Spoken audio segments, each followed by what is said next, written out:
Alors, dans l'actualité de ce mercredi, c'est pas l'actualité qui manque, mais c'est le temps qui va me manquer parce qu'il reste à peu près 7 minutes. Là.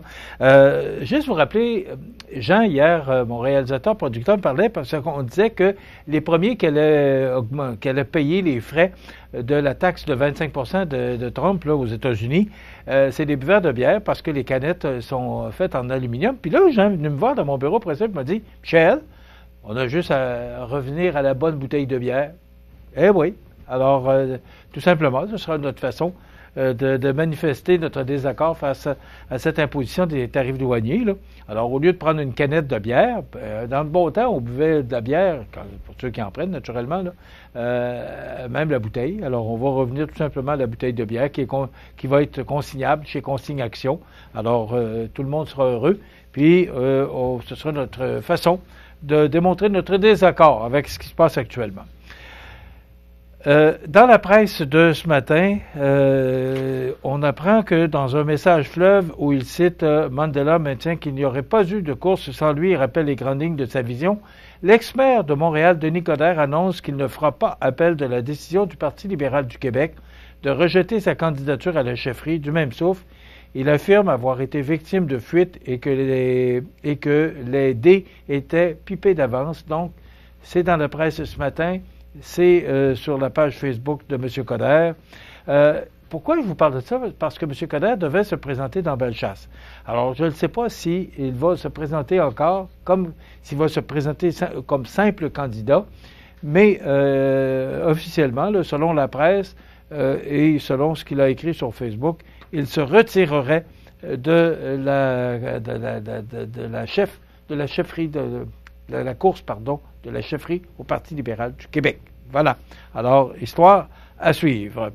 L'élection du nouveau chef, là, qui doit avoir lieu, d'ailleurs, le 14 juin prochain. On a parlé beaucoup hier du nombre de jeunes médecins qui ont tourné le dos au réseau public, qui a pratiquement triplé depuis 6 ans au Québec.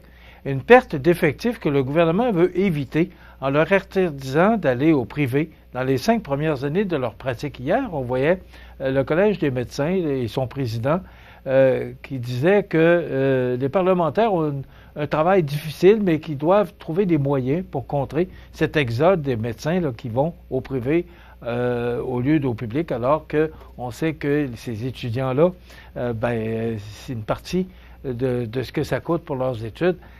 C'est gouvernemental, c'est le gouvernement qui en paie une partie. Là.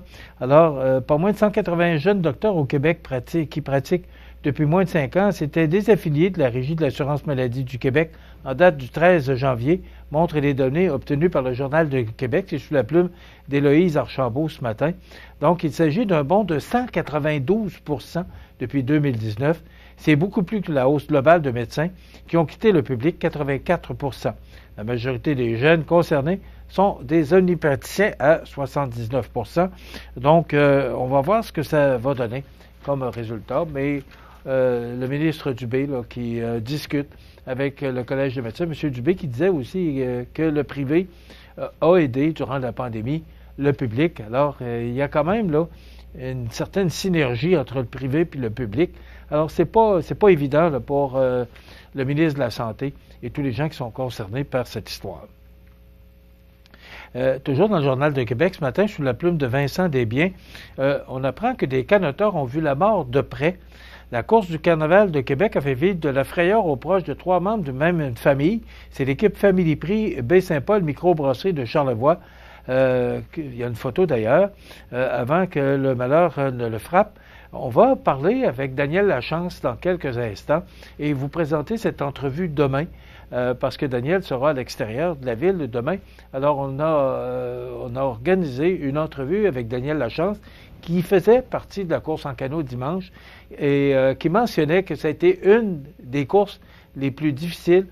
Je vais le dire au conditionnel, Daniel nous le confirmera, que ça aurait été une des courses les plus difficiles des courses en canot, là, parce qu'il y avait beaucoup de glace et il y avait du vent, la marée était contraire. En tout cas, j'ai pas les compétences là, pour vous donner toute l'information, mais Daniel Lachance nous les donnera demain, tout à l'heure, et l'entrevue, on vous la présente demain.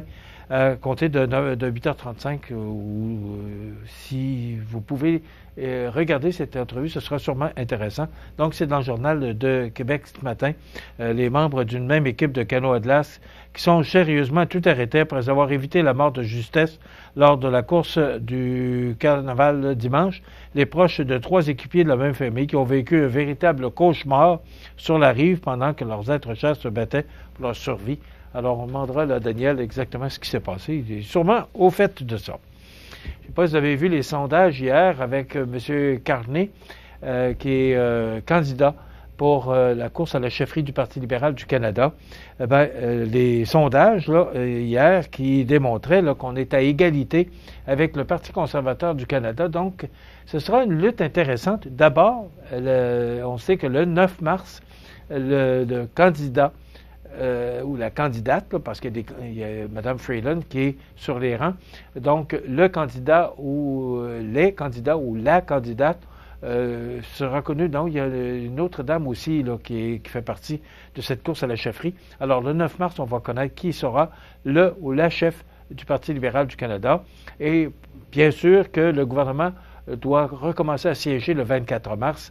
Alors, on pourrait avoir des élections, là, peut-être en avril ou en mai, et ce sera une lutte intéressante là, entre les libéraux de M. Carney, Mme Freeland ou autres, et de M. Poilievre. Mais avec M. Carney, on voit que les sondages ont considérablement augmenté.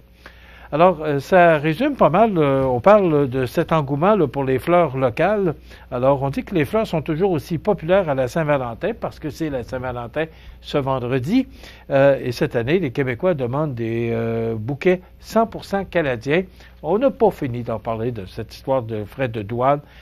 Mais comme je vous disais hier, l'importance d'acheter chez nous, Côte-du-Sud, d'acheter Québec, puis d'acheter Canada, c'est tellement important. Et ça aurait dû être toujours comme ça. Là, on est bousculé un peu par ces frais de douane, mais ça aurait dû être toujours comme ça pour l'achat local.